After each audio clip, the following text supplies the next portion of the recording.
na para bang kumurap lang ang mga fellow army at sa isang iglap, sold out na po agad ang tickets para sa Philippine leg ng BTS Arirang World Tour for March 2027. Nasa frontline ng balitang yan, si MJ Marfor.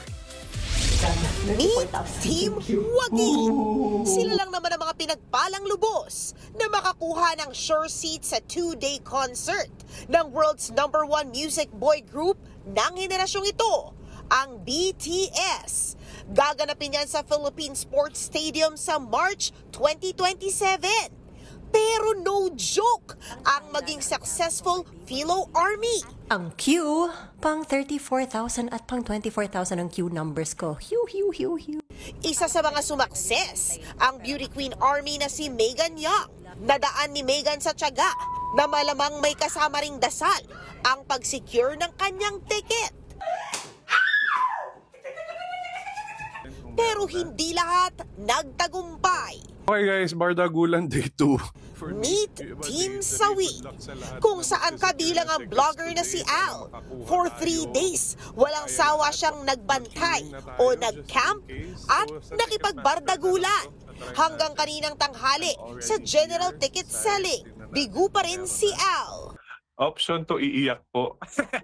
Other people are asking me then kung like magta-try po ba ako sa ibang bansa, like sa Thailand.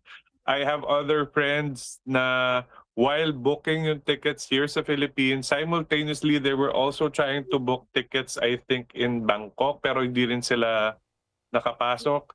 Pre-pandemic pala, certified Philo Army na nga si Al. Sinya, wala sa edad o henerasyon ang pagiging diehard BTS fan.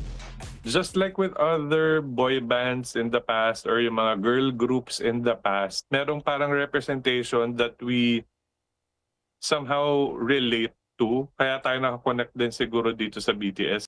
Nahagard man siya ng bongga, move on na raw si Al.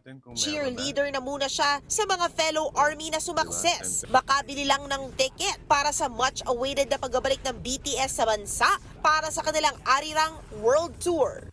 Nagbabalita mula sa Frontline, MJ Marfori, News 5. Mga kapatid, Jervy Wrightson po. Eto na nga.